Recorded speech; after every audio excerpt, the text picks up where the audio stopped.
maybe we even start off with this idea and topic, which you've come and talked about on the podcast before, which is intermittent fasting and time restricted eating, and why that can be such a powerful tool in people's toolbox when it comes to this conversation of body composition. There's some recent literature that was published on this topic. There always is, but it's always exciting to see when new studies are here. So yeah, I'd love you to chat a little bit about time restricted feeding in the context of weight and body composition. Yeah, such a good question. I think that when we're struggling to understand why we're not getting the results we want, I always say it all starts with food. So one of the most important conversations we can have is around meal frequency. If we are abiding by the general recommendations of eat 4 to 6 small meals a day, you're very likely not going to be an outlier. You are very likely going to be one of the 92 to 93% of Americans who are not metabolically healthy. So when I think about encouraging someone to just go 12 hours without eating, don't eat from the time you finish dinner until you eat breakfast. We know just by not eating after dinner and not eating breakfast within the first 2 hours of waking up, you are setting your body up for success. We know that you will be more insulin sensitive. We know that's more aligned with our chronobiology. You don't even need to do these 16, 18, 20 hours of fasting. And in fact, the more I talk about intermittent fasting, the more I really encourage people to use it as a journey of self-discovery.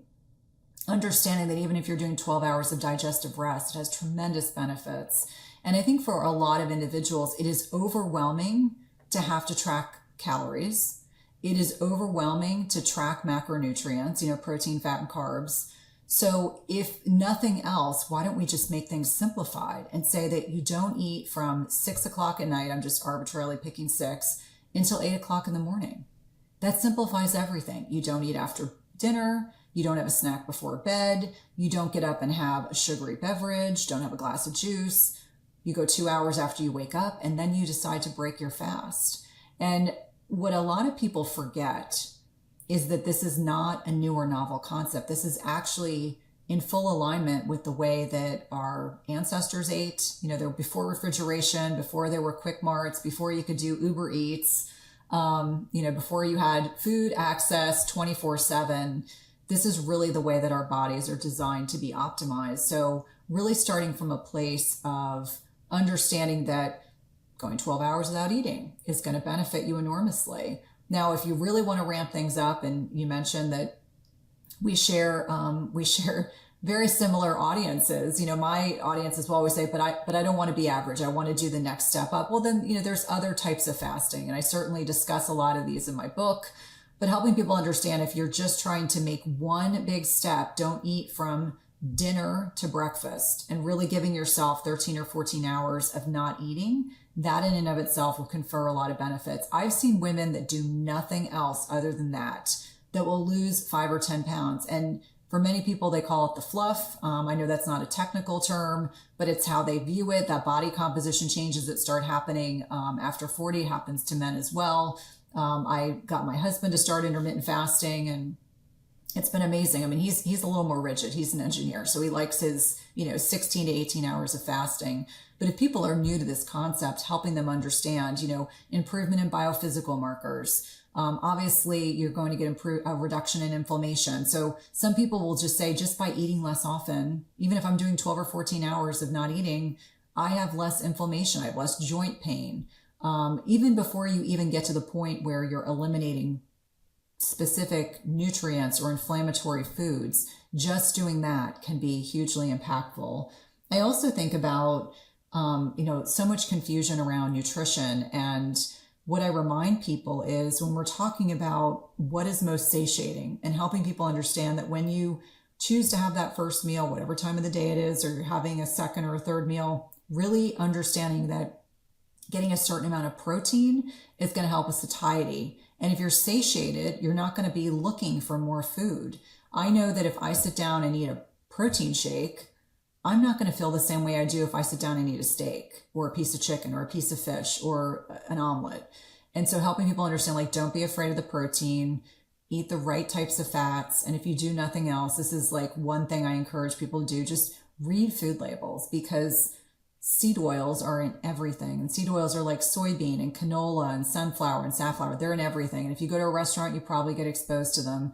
In fact, last time I was in LA, the waiter said to me, I don't even want to tell people that your $100 steak was cooked in canola oil. I was like, yeah, don't tell me that. It's going to ruin my meal. But helping people understand that along with a bit of non-starchy vegetables, the right types of healthy fats, making those kinds of, small changes. And the protein piece is really key because that satiety is what sets you up for the rest of the day. In fact, if you look at the research, that first meal of the day is the most important. Whenever it is that you break your fast, is the most important for setting yourself up for blood sugar regulation, blood glucose regulation for the rest of the day.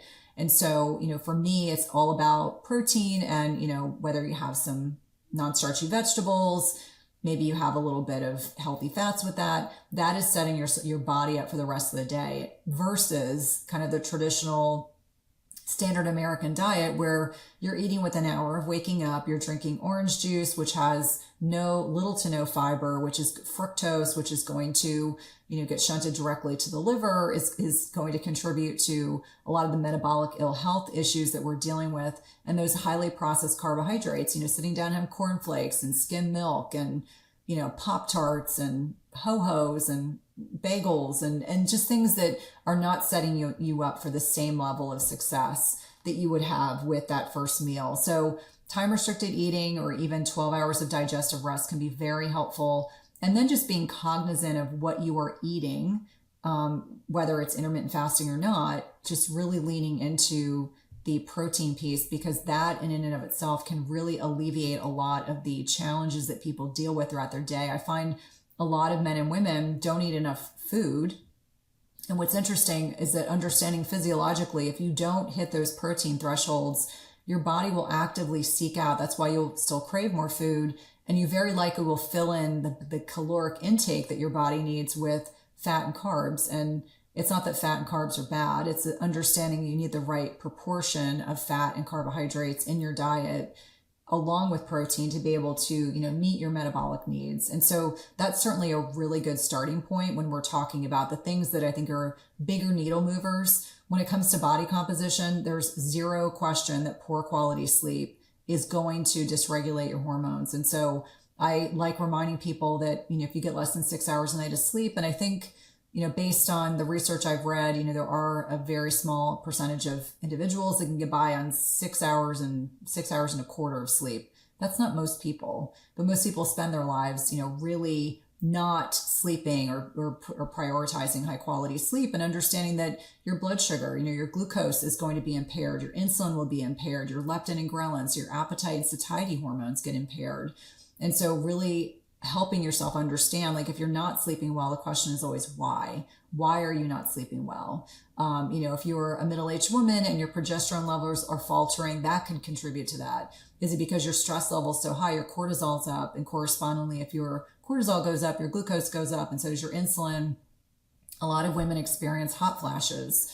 My husband went through a period of time during the pandemic where he would spend a lot of time binge watching TV at night because he was bored. Because, everyone was just home all day long. And he would even say to me, like, nothing good comes of staying up to binge watch TV or your Netflix in the middle of the night. Like, there's just no good that comes of that. So helping people understand that sleep piece is certainly important. And for me, I find that it's almost always a blood sugar dysregulation problem when people are waking up at night, if they're women having hot flashes, having trouble sleeping, or they're ruminating over their to-do list. Finding ways to kind of decompress before you get into bed is really important. And then managing stress. There's no question, because there's no one out there that doesn't have stress, but helping people understand how do we respond to it. And for me, I get very targeted. I openly talk about a sleep stack depending on what I need. It's like, what do I need tonight? How much more stress do I have today? Just really understanding that getting in the right mindset, that you've got to help de-stress your body before you get into bed, and understanding that setting yourself up for a good night of sleep really starts in the morning. That light exposure on our retinas in the morning is helping to suppress melatonin and increase cortisol to get our day going. And for the same reason why light exposure at night can suppress melatonin, can impact cortisol secretion. So those are some of the things that I think are good kind of starting points that I think most people can agree upon definitely have a detriment on or a positive or negative impact on body composition. Obviously, there are a lot more. I don't know if you want me to, kind of delineate some of the other ones. There's some that I think are probably less talked about than others. I think those are like the low-lying fruit that most people talk about. Nutrition, meal frequency, sleep, and stress are pretty applicable to everyone. And then there's obviously ones that go beyond that some of them are more nuanced, and some of them are probably less talked about than others, but certainly equally important. Yeah. Well, I'd love to have some follow-up questions on some of the ones that you mentioned here, and thank you for that list. I think the first one, we've had some folks come on the podcast recently that have talked about, for a long time, there was debates on intermittent fasting and how was it that fasting had contributed to weight loss. We had a mutual friend on the podcast here previously, JJ Virgin, that just came out as we're recording, came out earlier this week. And obviously, whenever we talk about weight loss, we're really talking about body composition. People want fat loss. They don't want to lose muscle. We'll chat a little bit more about that in a minute. But when it comes to intermittent fasting and weight loss, there was a lot of early examples and explanations that people had about how this is working. But do you subscribe to the idea that ultimately, at the end of the day, intermittent fasting is helping people eat less, and that caloric restriction, separate from the idea that their metabolic health is being improved, generally they're going to have better metabolic health, fasting insulin, etc., if they're regularly practicing intermittent fasting, is the primary mechanism for what supports the weight loss, the caloric restriction that comes from calories? Do you prescribe to that? I think it can be a variety of different things. I think for some people, it's just the reduction in inflammation, and we know inflammation can drive weight loss resistance. I think some of it can be directly attributable to the reduction in calories for that individual. I do think that there's many things that come into play, though, because it is a very delicate balance. I think that many women in particular, and I don't want to just pick on women, but this is the most familiarity I have is working with women, is that if a little bit of fasting is good, more is better. So what happens for many women is they start whittling down how much they're eating, that if a little bit of fasting works to help them lose weight, then they're going to do more fasting. So longer fast, 1 meal a day, or OMAD. They're going to do 2-day fasts. They're going to do 3-day fasts. And that is when I start getting concerned, because I don't do long fasts at all. I don't do 2-day fasts. I don't do more than a 24-hour fast. And some of that I think is from the PTSD I have from being in the hospital, not eating for 13 days. But it's also the recognition and the understanding that there is this very fine balance between restricting what you are eating and losing muscle mass. Ted Naiman talks about this, and he's a very lean 50-year-old physician. And he was saying that he really believes that over that 24-hour period, it's a net loss. If you're already lean and you're trying to do these long fasts, that you're probably going to lose some degree of muscle mass at the expense of a longer fast. So circling back, this is when bioindividuality, I think, is very important. I think if we're looking at people north of 40, being careful and conscientious, can you get enough food in your feeding window to justify a fast? For me, I've started experimenting with having a wider feeding window to accommodate more protein. I'm finding that works really well for me, but I'm already lean. I'm not looking to, change my body composition. So I think that it really comes down to who you are as an individual, really looking conscientiously at your circumstances. For me, I like to look at labs. There's a lot that I like to look at to be able to fine tune that. But I do think there are definitely people that over fast at the expense of that muscle loss, which is not positively impacting that metabolic health piece. So when, JJ was talking about this on the podcast, I think it was also in that context of being careful and conscientious. Can you get your macros in during your feeding window to necessitate that? I think that many people, when they look at fasting versus counting calories, it's not to suggest that calories don't matter, but it also doesn't fully look at what else is going on behind the scenes in terms of intermittent fasting. What is happening physiologically in the body? Are we getting a reduction in inflammation? We're changing these biophysical markers. You fast long enough, you're going to get upregulation in autophagy, but that doesn't happen at 12 hours. That's not, it's not as if autophagy gets completely shut off, but we know based on research that getting 18, 20, 22, 24 hours, that's where we start seeing that kind of uptick in autophagy, this waste and recycling process in the body. But I think it always has to be taken into account who the individual is. Are they already under a lot of other hormetic stress? Like, is this someone who doesn't sleep, over exercises, uses fasting as a mechanism to hide, as an example, a latent eating disorder? And I do see some of that. That is very different than someone who is therapeutically using fasting in the context of getting in 2 or 3 good sized meals with a healthy amount of protein.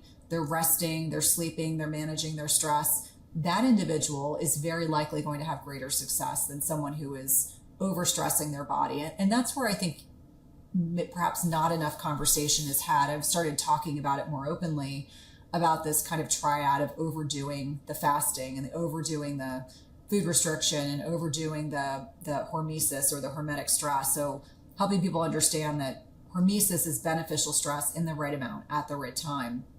But for a lot of people, whether it's cryotherapy, whether it's infrared sauna, whether it's high intensity interval training, they tend to overdo it. And so helping them understand, like, where is your bio-individual happy point? And that could look different for each one of us. And that's where I think that distinction really has to be made.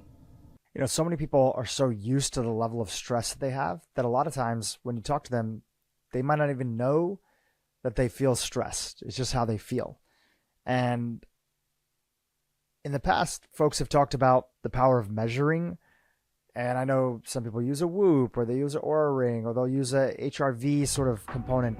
Have you ever played with that? Or are there cues that you have to actually know when are you stressed? YouTube, if you enjoyed what you just saw, keep watching for more great content on how to improve your brain and your life. Women have been conditioned that we want this long, drawn-out cardio. And I'm the first person to say it should be completely the antithesis of that. More strength training, less long-haul cardio.